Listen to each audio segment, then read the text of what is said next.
ತಾಲೂಕಾ ಪಂಚಾಯತ್ ವಿಜಯಪುರದಲ್ಲಿ ತಾಲೂಕಾ ಮಟ್ಟದ ಪಂಚ ಗ್ಯಾರಂಟಿ ಯೋಜನೆಗಳ ಅನುಷ್ಠಾನ ಸಮಿತಿ ಸಭೆ ಜರುಗಿತು.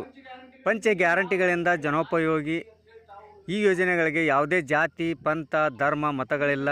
ಭ್ರಷ್ಟಾಚಾರ ರಹಿತ ಯೋಜನೆಯಾಗಿದೆ. ಗ್ಯಾರಂಟಿಗಳಿಂದ ಯಾವುದೇ ಅಭಿವೃದ್ಧಿ ಕೆಲಸ ನಿಂತಿಲ್ಲ. ಇದು ಅತ್ಯಂತ ಅತ್ಯುತ್ತಮ ಯೋಜನೆ ಎಂದು ಶಾಸಕರಾದ ವಿಠ್ಠಲ್ ಕಟಕದೊಂಡ್ ಹೇಳಿದರು.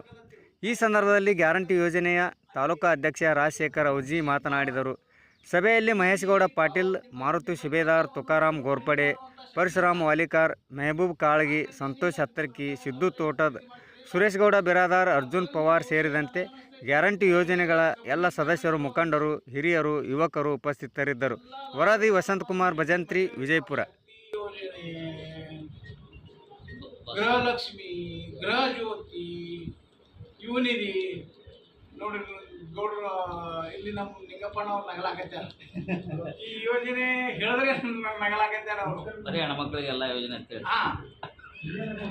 ಇಲ್ಲಿ ಏನಾಯ್ತು, ಸಂವಿಧಾನಬದ್ಧವಾಗಿ ಅಬಲೆಯನ್ನ ಸಬಲೆ ಮಾಡುವಂತ ಕೆಲಸ ಒಂದಾಯ್ತು. ಅಬಲೆಯರನ್ನ ಸಬಲೆಯರನ್ನಾಗಿ ಮಾಡುವುದು ಒಂದು ಕೆಲಸ ಆಯ್ತು ಸಂವಿಧಾನಬದ್ಧವಾಗಿ. ಮತ್ತು ಎರಡನೇದು ಏನಪ್ಪ ಅಂದ್ರೆ, ನೀವು ಯೋಚನೆ ಮಾಡಿ, ಸಂವಿಧಾನ ಏನು ಹೇಳ್ತೈತಿ, ಭಾರತದ ಸಂವಿಧಾನ ಏನು ಹೇಳ್ತೈತಪ್ಪ ಅಂದ್ರೆ ಜಾತ್ಯತೀತತೆ ಫಸ್ಟ್. ಎಲ್ಲಕ್ಕಿಂತ ಫಸ್ಟ್ ಅದು ಜಾತ್ಯತೀತತೆ. ಜಾತೀಯತೆನೇ ಇಲ್ಲ, ನಾವು ಎಲ್ಲರೂ ಸಮಾನರು ಅನ್ನುವಂಥ ಸಮಾನತೆ ಆಧಾರದ ಮೇಲೆ ನಿಂತಿರ್ತೈತಿ. ನೀವು ನೋಡಿ, ಇವತ್ತು ಜಾತ್ಯತೀತತೆ ಇಲ್ಲಿ ಯಾವ ಜಾತಿಯವ್ರಿಗೆ ಬ್ಯಾಡ ಅಂತಾರೆ, ಸಿದ್ದರಾಮಯ್ಯವ್ರು ಯಾವ ಜಾತಿಗೂ ಇವ್ರು ಬ್ಯಾಡ ಅಂತ ಅಂತಾರೆ. ಈ ಜಾತಿ ಕೊಡ್ಬೇಡ ಅಂತ ಹೇಳ್ಯಾರ, ಈ ಜಾತಿ ಕೊಡ್ಬೇಡ ಅಂತ ಹೇಳ್ಯಾರ. ಸರಿ ಸಮಾನರು, ಎಲ್ಲರೂ ಸರಿ ಸಮಾನರು. ಎಕನಾಮಿಕಲಿ ಯಾರು ಹಿಂದದಾರ ಅವ್ರಿಗೆ ಕೊಡ್ರಿ, ಹೌದಲ್ರಿ? ಎಕನಾಮಿಕಲಿ ಯಾರದಾರ ಅವ್ರಿಗೆ ಕೊಡ್ರಿ. ಜಾತ್ಯತೀತೆ ಸಮಾನತೆ ಇವು ಎರಡು ಅಂಶಗಳವು. ಮೂರನೇದು, ಈಗ ಅತ್ಯಂತ ಮಹತ್ವದ ಅಂಶ ಏನದಪ್ಪ ಅಂದ್ರೆ ಭ್ರಷ್ಟಾಚಾರ ರಹಿತ ಯೋಜನೆ ಯಾವುದೇ ಇದ್ರೆ ಈ ಯೋಜನೆ ಅಂತ ನಾನು ಎದೆತಟ್ಟು ಹೇಳಕ್ಕೆ ಇಚ್ಛೆ ಪಡ್ತಾ ಇದ್ದೀನಿ. ನೀವು ನೋಡ್ರಿ, ನೀವು ವಿಚಾರ ಮಾಡಿರಿ, ಭ್ರಷ್ಟಾಚಾರ ರಹಿತ.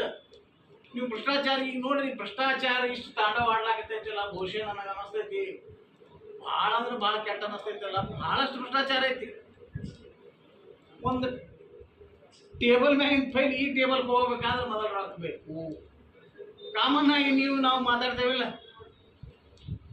ಮತ್ತು ಭ್ರಷ್ಟಾಚಾರ ರಹಿತ ಇದರೊಳಗೆ ಏನು ಭ್ರಷ್ಟಾಚಾರ ಅದ್ರಿ? ಇದರೊಳಗೆ ನೇರವಾಗಿ ನೀವು ನಿಮ್ಮ ಅಕೌಂಟಿಗೆ ಜಮಾ ಆಗ್ತಾವ ರೊಕ್ಕ. ಯಾವ ಆಫೀಸರ್ ಇರಲಿ, ಇಒ ಇರಲಿ, ಪಾವೋ ಇರಲಿ, ಯಾರೇ ಇರಲಿ, ಅಥವಾ ಬೇರೆ ಯಾರೇ ಬಂದರೂ ಸಹಿತ ಇದರೊಳಗೆ ಎಂಟ್ರೆನ್ಸ್ ಆಗಂಗಿಲ್ಲ.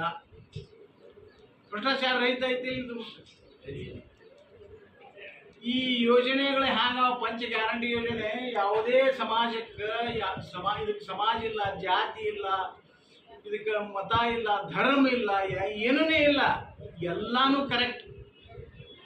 ಅಂದ್ರೆ ಈ ಥರ ಯೋಜನೆ ಬರೋದ್ರಿಂದ ಏನಾಗ್ತದಪ್ಪ ಅಂದ್ರೆ ಸಮಾಜಕ್ಕೆ ಒಳ್ಳೆ ಸಂದೇಶ ಹೋಗ್ತೈತಿ ಸಮಾಜಕ್ಕೆ. ಆದ್ರೆ ಏನಿದೀವಿ ಇನ್ನೂ 1% ಎಲ್ಲೋ ಫಲಾನುಭವಿಗಳು ಎಲಿಮರದ ಕಾಯಿ ಅಂತ ಉಳಿದಿರ್ತಾರೆ. ಅಂಥವ್ರಿಗಳಿಗೂ ಕೂಡ ಈ 5 ಗ್ಯಾರಂಟಿಗಳನ್ನ ಮನೆ ಮನೆಗೆ ತಲುಪಿಸಬೇಕು. ಹಾಗೂ ಯಾರು ಯಾಕಂತಂದ್ರೆ ಎಷ್ಟೇ ಶಾಣೆ ತಂದಿದ್ರು ಕೂಡ ಅನೇಕ ಯೋಜನೆಗಳು, ಎಷ್ಟೇ ಕಾನೂನು ಕಟ್ಟುನಿಟ್ಟಿನಿಂದ ಇದ್ರು ಕೂಡ ಅದನ್ನ ಕಾನೂನನ್ನ ಮುರಿತಕ್ಕಂಥ ಅನೇಕ ಜನರು ಕೂಡ ಈ ವ್ಯವಸ್ಥೆಯೊಳಗಿದ್ದಾರೆ.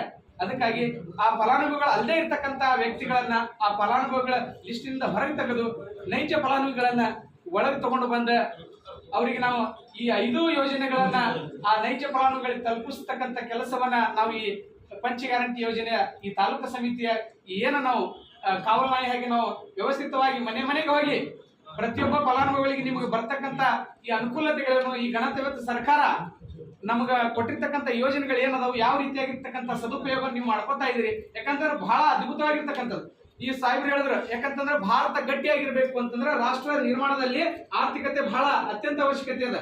ಯಾಕಂದ್ರೆ ಯಾವ ದೇಶ ಮುಂದುವರೆದ ಅಂತ ಹೇಳ್ಬೇಕು ಅಂತಂದ್ರೆ ಆ ದೇಶದ ಆರ್ಥಿಕತೆ ಬಲಾಢ್ಯವಾಗಿರ್ಬೇಕು. ಅದಕ್ಕಾಗಿ ನಮ್ಮಲ್ಲಿ ಸಾಮಾಜಿಕವಾಗಿರ್ತಕ್ಕಂಥ ಸಮಾನತೆ ಇನ್ನೂ ಇರಲಿಲ್ಲ. ರಾಜಕೀಯವಾಗಿರ್ತಕ್ಕಂಥ ಸಮಾನತೆ, ಸಾಮಾಜಿಕ ಸಮಾನತೆ ಹಾಗೂ ಆರ್ಥಿಕ ಸಮಾನತೆಗಳಲ್ಲಿ ನಾವು ಸುಮಾರು ಸ್ವತಂತ್ರ ಗಳಿಸಿ 70 ವರ್ಷ ಆದ್ರೂ ಕೂಡ ಇನ್ನೂವರೆಗೂ ಸಮಾನತೆಯನ್ನು ಕಾಣ್ತಾ ಇಲ್ಲ. ಅದಕ್ಕಾಗಿ ನಮ್ಮ ಘನತೆಯುತ ಮುಖ್ಯಮಂತ್ರಿಗಳ ಈ